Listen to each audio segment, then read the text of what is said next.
Breaking news Kompas TV bersama saya Mario Sarong, dan hari ini kita akan melihat terkait dengan jalannya sidang perdana ex Mendikbudristek Nadiem Makarim.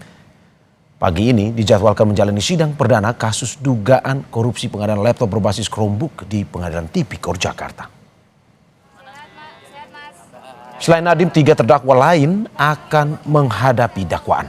Mereka adalah ex konsultan teknologi di lingkungan Kemendikbudristek Ibrahim Arif.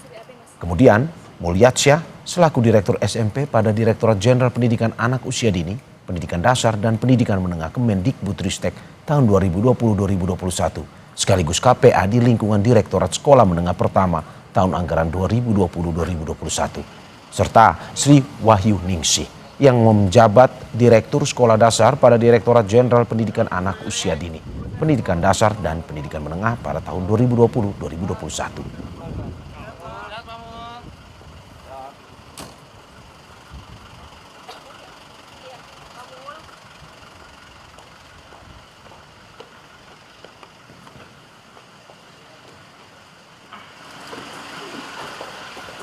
Dan saudara, kita bahas soal korupsi pengadaan Chromebook yang menjerat ex Mendikbudristek Nadiem Makarim bersama pakar hukum pidana dari Universitas Tarumanegara, Heri Firmansyah. Selamat pagi Mas Heri. Selamat pagi Mas Mario, Assalamualaikum warahmatullahi wabarakatuh. Waalaikumsalam Mas, terima kasih sudah bergabung di Dialog Breaking News pada pagi hari ini. Dan juga bersama kita peneliti Pusat Kajian Anti Korupsi Universitas Gadjah Mada, Zainur Rohman. Selamat pagi Mas Zainur. Selamat pagi Bang Mario. Terima kasih. Selamat pagi Mas Heri. Bapak-bapak atas kehadirannya di Dialog Breaking News pada pagi hari ini. Saya ke Mas Zainur terlebih dahulu. Mas Zainur, bagaimana Anda melihat kasus secara umumnya terkait dengan pengadaan Chromebook ini? Bahwa ada yang bilang ini tidak ada niat jahatnya, tapi ada juga yang bilang bahwa ini berdasarkan ada sesuatu yang dirancang. Nah, menurut Anda seperti apa? Ya, itu semua akan terlihat jelas dalam persidangan nanti ya Mas Mario ya. Jadi publik harus dengan sabar dan bersedia untuk mengikuti proses persidangan yang terbuka untuk umum. Nanti kan JPU akan membacakan dakwaan apabila memang terdakwanya sudah hadir. Nah, kurang lebih yang disangkakan dan kemudian sekarang akan didakwaan ini kan Kejaksaan Agung mendakwa bahwa Kementerian Pendidikan itu ketika mereka melakukan pengadaan barang dan jasa itu melanggar sejumlah peraturan perundang-undangan.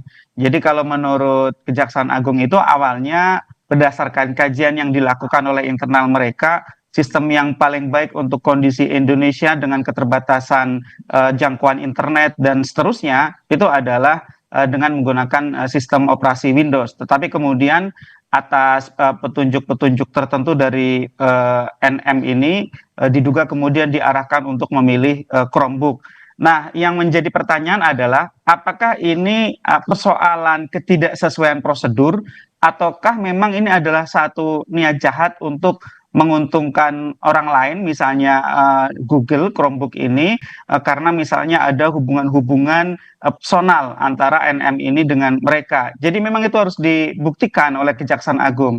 Jangan juga hanya karena misalnya orang dianggap salah prosedur kemudian dipidana. Yang dipidana haruslah orang yang memang benar-benar punya mens rea untuk melakukan kejahatan tersebut. Semua unsur di dalam pasal 3 Undang-Undang Tipikornya harus terbukti, dan yang paling penting di situ perbuatan menyalahgunakan kewenangannya atau perbuatan melawan hukumnya memang ditujukan untuk memperkaya orang lain. Nah, kita akan tunggu itu apakah betul ya yang disangkakan oleh Kejaksaan Agung itu ataukah ternyata memang itu hanya sekadar kesalahan prosedur di dalam proses pengadaan barang dan jasa. Nah, satu lagi Bang Mario yang cukup menarik juga, mungkin ada beberapa kasus yang dianggap menarik perhatian publik ya. Ada kemiripan-kemiripan di kasusnya Tom Lembong Ya. atau kemarin di kasusnya ASDP atau di kasus-kasus yang lain.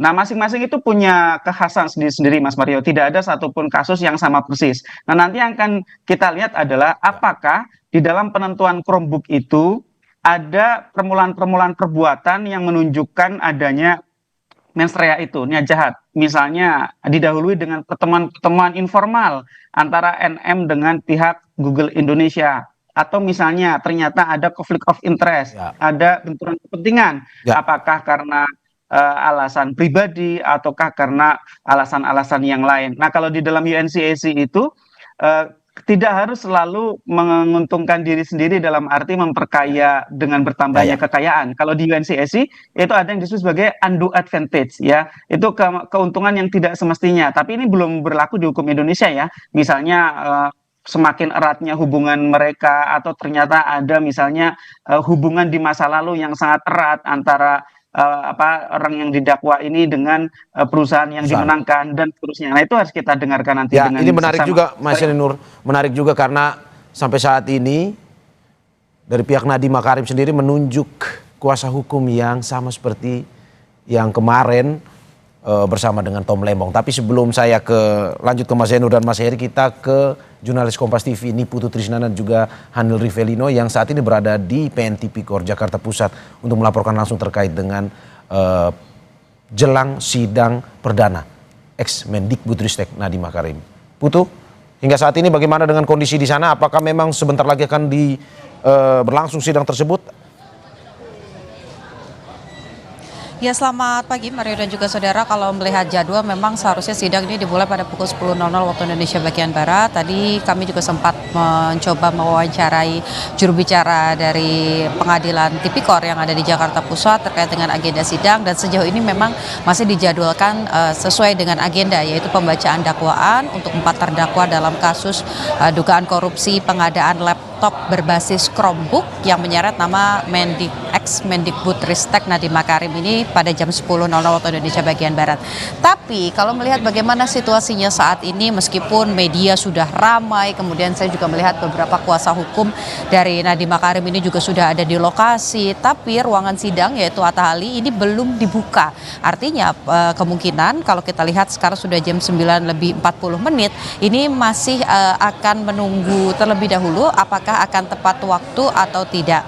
Dan kita akan mendengarkan pernyataan lebih lanjut begitu ya, secara lebih rinci terkait dengan sidang Nadiem Makarim dari juru bicara pengadilan Tipikor Firman Akbar. Terkait dengan perkara atas nama terdakwa Nadiem Anwar Makarim, sesuai dengan jadwal yang telah ditetapkan oleh Majelis Hakim, jadwal persidangan adalah pembacaan surat dakwaan dengan Majelis Hakim Purwanto S. Abdullah sebagai Ketua Majelis, kemudian Sunoto, R. Yusman, Mardiantos, dan Andi Saputra selaku hakim-hakim anggota. Rencananya berapa Pak? Sesuai jadwal jam 1 siang. Pak, ini ada info katanya Pak Mas Nadiem lagi tidak baik begitu ya. Nah, ini apakah memang nanti persidangan selanjutnya untuk yang dakwaan yang lain tetap dibacakan ya Pak? Terkait dengan terdakwa Nadiem Anwar Makarim, nanti Majelis Hakim akan bersikap setelah mendengarkan laporan dari penuntut umum dan penasihat hukum terdakwa pada saat sidang dibuka. Kemudian untuk 3 terdakwa lainnya tetap sesuai dengan jadwal pembacaan surat dakwaan. Berarti fix jam 1 ya Pak ya? Ya, jadwalnya seperti itu. Berarti kalau untuk Nadiem juga belum terkonfirmasi ya apakah hadir langsung atau tidak? Ya, kita belum tahu karena kita menunggu dari penuntut umum dan penasihat hukumnya nanti seperti apa. Pak, konfirmasi sekali lagi, kalau di jadwal itu kan jam 10, tapi tadi Bapak sampaikan jam 1, jadi sidangnya jam 1. Kita masih menunggu, tentunya sih sesuai jadwal ya di jam 10. Karena lebih pagi ya sesuai jadwalnya. Pak, untuk 3 terdakwa itu akan dibacakan bersamaan atau secara terpisah? Tentu nanti itu teknis dari Majelis Hakim ya, bagaimana nanti pembacaan surat dakwaannya. Ya saudara, kita dengarkan sama-sama bagaimana tadi pernyataan dari juru bicara Tipikor Firman Akbar terkait dengan agenda sidang pada hari ini. Jadi kalau mengutip juga tadi, selain ada 5 orang hakim yang sudah ditunjuk untuk akan memeriksa, mengadili dan juga memutuskan apakah kesalahan yang didakwakan oleh jaksa penuntut umum kepada Nadiem Makarim CS ini sudah sesuai dengan hukuman yang mengancamnya atau justru keputusannya berbeda. Tentu ini perjalanan yang panjang karena ini masih sidang perdana, masih ada proses pemeriksaan, mendengarkan ahli, mendengarkan saksi, sampai nanti akhirnya masuk ke tahap putusan dari majelis hakim. Jadi ini prosesnya masih panjang, tapi kalau kita tarik sedikit ke belakang Mario dan juga saudara, memang kalau untuk kasus pengadaan laptop berbasis Chromebook di Kementerian Kemendikbudristek begitu ya. Ini memang sebetulnya ada 5 orang yang menjadi tersangka, sementara yang sudah menjalani proses atau akan mulai menjalani proses peradilan ini baru 4, karena yang diserahkan pemberkasannya ini baru untuk 4 orang buron begitu. Jadi masih dicari oleh pihak kejaksaan terkait di mana posisinya dan juga apakah akan ditangkap atau tidak. Nah, sehingga dari 4 terdakwa ini, inilah yang nanti akan bersidang seharusnya hari ini, yaitu ada Nadiem Makarim, kemudian juga ada nama-nama lain yang merupakan bagian dari berkas perkara yang sudah dilimpahkan ke Pengadilan Tipikor, yakni ada ex konsultan teknologi Kemendikbudristek Ibrahim Arif, kemudian ada Direktur SMP dari Ditjen Pendidikan Usia Dini, Pendidikan Dasar dan Menengah periode 2020-2021 Mulyadsya, kemudian ada Direktur Sekolah Dasar Ditjen Pendidikan Usia Dini, Pendidikan Dasar dan Menengah periode 2020-2021 Sri Wahyuningsi, dan ada satu lagi yang masih buron tadi, yakni Juristan, merupakan staf khusus dari Mendikbudristek periode 2020-2024. Jadi kenapa kemudian kasus ini menjadi ramai, Mario dan juga saudara? Berdasarkan yang disusun oleh pihak kejaksaan, dalam hal ini adalah penuntut umum, Nadiem Makarim ini disebut sudah merencanakan pengadaan laptop Chromebook berbasis Chromebook ini sebelum dilantik oleh Presiden ke-7 yaitu Joko Widodo begitu. Ini sudah dibicarakan dengan Juristan yang pada akhirnya kemudian menjadi staf khusus dari Nadiem Makarim dan sekarang statusnya buron. Ini sudah dibicarakan kurang lebih 2 bulan sebelum dilantik. Termasuk juga lobby-lobby atau komunikasi dengan pihak Google yang nantinya membicarakan soal pengadaan dari laptop Chromebook tersebut. Ada juga indikasi atau dugaan bahwa Nadiem Makarim ini juga meminta 2 terdakwa lain, ya ini pejabat di tubuh Kemendikbudristek, untuk kemudian mengatur agar Google memenangkan mendapatkan kesempatan begitu ya untuk melakukan digitalisasi pendidikan di Kemendikbudristek, khususnya untuk bukan hanya pada peserta didik tapi juga di Kementerian Kemendikbudristek dengan menggunakan laptop berbasis Chromebook. Nah, ini yang kemudian diduga menyebabkan kerugian negara mencapai 2,1 triliun rupiah, sehingga ini membuat kejaksaan akhirnya menangkap dan menetapkan Nadiem Makarim CS ini sebagai terdakwa, dan proses persidangan akan dilanjutkan pada pagi hari ini. Kita masih nantikan.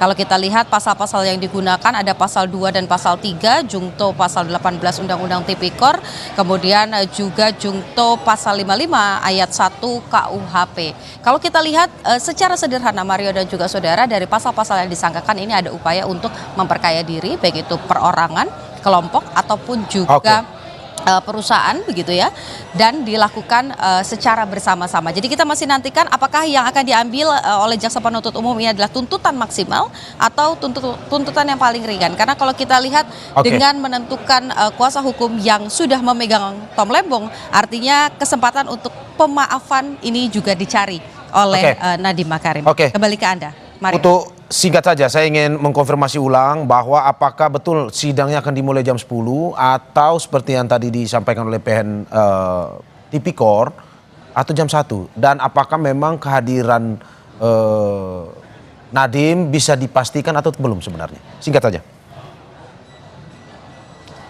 Ya, kalau melihat pernyataannya sebetulnya juga sudah disampaikan oleh PN Tipikor begitu ya, sudah direvisi bahwa memang proses persidangan ini tetap diagendakan akan dimulai jam 10.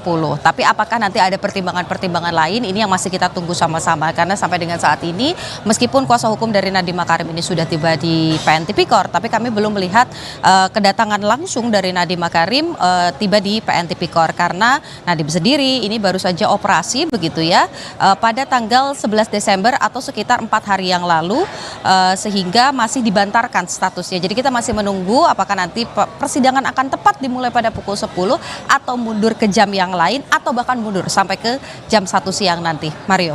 Terima kasih Niputu Trisnanda dan juga juru kamera Hanil Rivelino atas laporannya. Selamat bertugas kembali. Dan saudara, kita masih terhubung dengan dua narasumber saya, Zainur Rohman, peneliti Pukat UGM, dan Heri Firmansyah, pakar hukum pidana dari Universitas Tarumanegara. Mas Heri, Mas Zainur masih tersambung ya? Terima kasih. Oke, saya ke Mas Heri melanjutkan pertanyaan apa yang sama ke Mas Zainur. Mas Heri, kalau Anda melihat kasus ini secara luas dari kacamata Anda, apakah memang menurut Anda sebenarnya dari apa yang dilakukan oleh Nadiem Makarim seperti yang disampaikan oleh para penyidik mungkin saja ada mens reanya atau belum atau tidak? Ya, kita belum bisa memastikan sampai pada nanti pembuktiannya terbuka ya. Kemudian juga pada putusan akhir nanti bunyinya seperti apa. Tapi yang perlu kita catat adalah jangan sampai ini jadi presiden buruk untuk kesekian kali kalau ternyata tidak ditemukan mens rea misalnya, sehingga akhirnya rontok semua dakwaan dan tuntutan jaksa penuntut umum. Nah, kemarin sudah ada kasus Tom Lembong, kasus Hasto, ASDP kan. Jangan sampai ini menjadi cerminan lemahnya penegakan hukum tindak pidana korupsi kita, apalagi kalau sekarang ada koreksi-koreksi yang dilakukan oleh di luar dari lembaga yudisial itu sendiri. Nah, ini catatan pertama. Yang kedua, kalau melihat dari rangkaian kasusnya, menarik juga Bang Mario, di mana ini kan sudah pernah diajukan pra peradilan ya. Walaupun pra peradilan itu disesuai dengan Perma nomor 4 tahun 2016 dianggap hanya menguji aspek formil, maka kemungkinan terbuka peluang untuk diuji materialnya dalam sidang pembuktian di pokok perkaranya. Yang jadi persoalan adalah kemarin pra peradilannya kan sebenarnya sudah ditolak. Sehingga kalau membaca secara logika saja, ya seakan-akan di awal ini harusnya dakwaannya kuat ya, bisa dibuktikan kesalahannya. Namun sekali lagi catatan terpenting adalah bagaimana bisa membuktikan mens rea atau niat jahat tadi. Saya mungkin tidak akan menjelaskan kembali yang sudah tadi disinggung oleh Mas Zainur Rohman ya. Tapi saya lebih konteks mungkin tidak kemudian dalam dakwaan ini akan menyentuh konteks konflik of interest ya, konflik kepentingan yang dalam banyak dakwaan tindak pidana korupsi itu dibunyikan secara samar tapi sulit untuk dibuktikan secara langsung. Nah, kalau itu bisa ditarik ke ranah itu, kalau melihat dari rangkaian kasusnya, itu sebenarnya ada kemungkinan itu arahnya ke konflik of interest ya, di mana ada goto begitu ya, ada yang dikaitkan dengan personalnya Pak Nadiem Makarim sebelum diangkat menjadi menteri. Ini konflik of interest antara Nadiem dan juga perusahaan yang sebelumnya dipimpinnya, maksudnya Anda seperti itu? Kemungkinan besar ke arah itu dari arah bahwa ketika kita bicara tentang konflik of interest ini kan memang sangat bias ya. Ini yang pintu masuk yang harus benar-benar pakem dilakukan oleh teman-teman penyidik, bagaimana mengkaitkan fakta-fakta hukum tadi. Ada pertemuan-pertemuan yang dilakukan bahkan sebelum terpilihnya Mas Nadiem selaku menteri begitu kan. Dan menariknya juga bahwa dalam kasus ini seperti biasa ya, dalam tindak pidana korupsi tidak langsung menyentuh pada pelaku utama. Ibaratnya kayak makan bubur panas-panas begitu ya. Dia menyisir dari tepi dan dari sekeliling orang kepercayaannya Mas Nadiem sudah diajukan menjadi tersangka. Dan konon katanya menyebut nama beliau. Nah, ini yang harus kemudian di sisinya Mas Nadiem harus bisa membuktikan sebaliknya kan, bahwa apa yang disampaikan itu ya tidak kemudian menyatakan dia sekonyong-konyong bersalah begitu kan, terlibat dalam pusaran tindak pidana korupsi ini.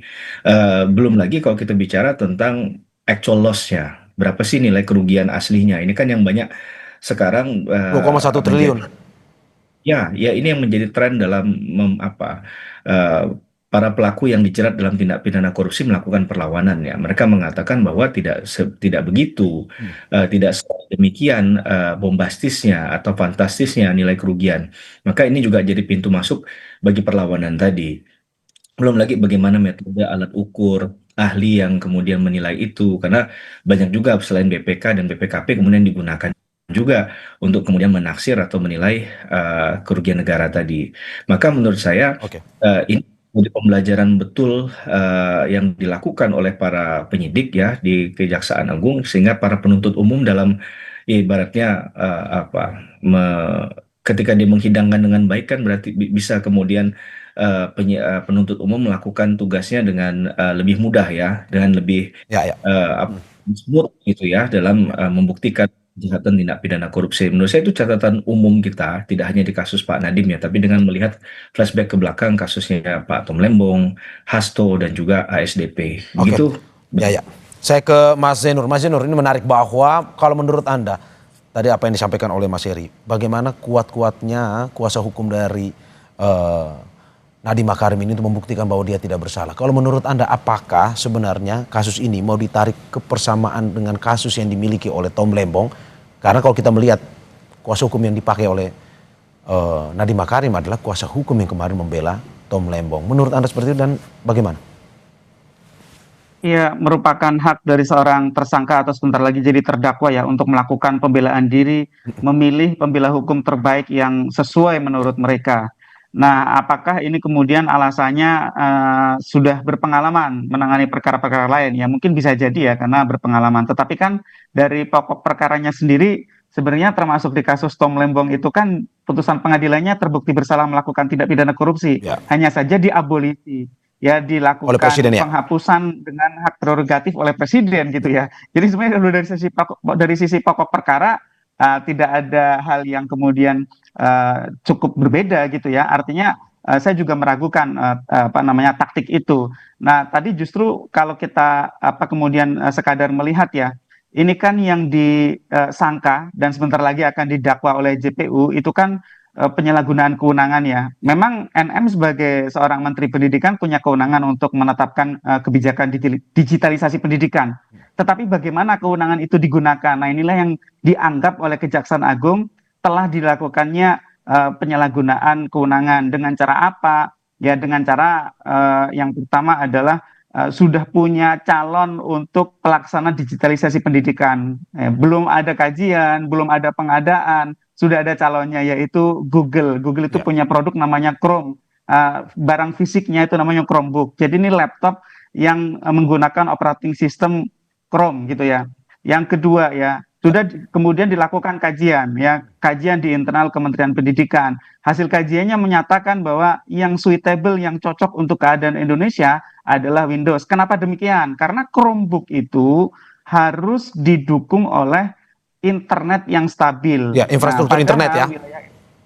Betul, Chromebook itu tidak bisa jalan tanpa internet karena dia itu berbasis Chrome ya. Chromebook itu wajib ada internet yang kuat. Nah, sedangkan kita tahu ya wilayah Indonesia itu sangat beragam ya. Ada yang internetnya bagus di kota-kota, ada yang internetnya buruk. Mas Zainur, berarti yang menurut daerah. Anda ini adalah sebuah kesalahan kalau misalkan pada akhirnya di awal sebelum menjabat menteri kan Nadiem sudah punya pikiran akan menggunakan Chromebook. Tapi jika memang itu tanpa kajian yang pasti, itu sebenarnya salah sebenarnya. Walaupun sebenarnya Chromebook ini menurut kuasa hukumnya adalah salah satu aplikasi ataupun teknologi yang mumpuni untuk anak-anak Indonesia. Ya, kalau itu berhasil dibuktikan ya, bahwa Nadiem merencanakan sebelum ditetapkan sebagai menteri, kalau menurut saya salah. Kenapa salah? Pengadaan barang dan jasa itu kita tidak boleh punya calon pemenang sebelum ada kontestasi terlebih dahulu, sebelum ada kajian terlebih dahulu. Itu kan kesimpulan mendahului analisis gitu ya. Jadi belum ada prosedurnya, sudah ditetapkan pemenangnya, atau ada calon yang kemudian digadang-gadang gitu ya. Jadi kalau menurut saya, kalau itu berhasil dibuktikan, itu jelas-jelas merupakan kesalahan. Nah, tadi saya sedikit Mas Mario, itu bagus sekali dari Mas Heri soal konflik kepentingan ya. Ini kan tech bro society ya, jadi kan ini sesama orang-orang yang bergerak di bidang teknologi ya. Nah, kalau itu berhasil dibuktikan, kedekatan-kedekatan personal, kedekatan-kedekatan bisnis, kedekatan-kedekatan di habitat teknologi antara NM ini dengan orang-orang di Google Indonesia, dengan orang-orang di lingkungan itu, saya pikir itu akan semakin memperkuat memperkuat dakwaan ya bahwa telah terjadi konflik kepentingan. Kalau ada konflik kepentingan sih bagi saya itu sudah selesai, itu clear merupakan tindak pidana korupsi dan itu merupakan satu bentuk mens rea. Itu Mas Mario. Saya terakhir ke Mas Heri, singkat saja Mas Heri, bagaimana Anda melihat bahwa selalu digaungkan bahwa tidak ada keuntungan pribadi yang diterima oleh Nadiem, tapi yang tadi dibilang oleh Mas Zainur bahwa ini kalau teknisnya tanpa ada perencanaan terlebih dahulu ya salah sebenarnya. Masih masuk akal jika dia memang menjadi seorang terdakwa? Gini, Bang Mario, dalam membaca tindak pidana korupsi dalam sketsa yang lebih besar ya, grand design-nya adalah kita tidak bisa melihat seakan-akan itu keuntungan pribadi yang diterima adalah uang. Kalau ingin melihat untuk membuktikan hal yang lain, harus ditelusuri apakah ada keuntungan bentuknya saham kah, atau kepemilikan investasi dan lain sebagainya. Itu menurut saya bisa saja dilakukan. Jadi pemahaman bahwa pelaku kejahatan, saya tidak mengatakan ini yang dilakukan oleh Pak Nadiem ya, tapi dalam satu tindak pidana korupsi, kalau hanya melihat bahwa naik kekayaannya, LHKPN-nya ketika dia menjadi pejabat publik, saya rasa itu sesuatu yang sangat dasar sekali untuk dilakukan satu kejahatan tindak pidana korupsi, dan biasanya untuk kelas kelas yang lebih besar tidak menggunakan lagi pola-pola semacam itu karena pasti sudah diketahui bahwa ada niat jahatnya, dan itu terlalu mudah untuk dibuktikan. Untuk kasus semacam ini harus ada effort yang luar biasa ya dari para penyidik, penuntut umum dalam membuktikan bagaimana bahwa apa yang dilakukan itu sebenarnya sesungguhnya bisa membuktikan mens reanya dan ada kerugian negara yang terjadi. Oke, terima kasih atas apa yang disampaikan Bapak-Bapak. Zainur Rohman, peneliti Pukat UGM, dan juga Heri Firmansyah, pakar hukum pidana dari Universitas Tarumanegara. Kita saksikan nanti sebentar lagi sidang perdana ex Mendikbudristek Nadiem Makarim akan berlangsung di Jakarta. Sekali lagi terima kasih Bapak-Bapak, sehat selalu.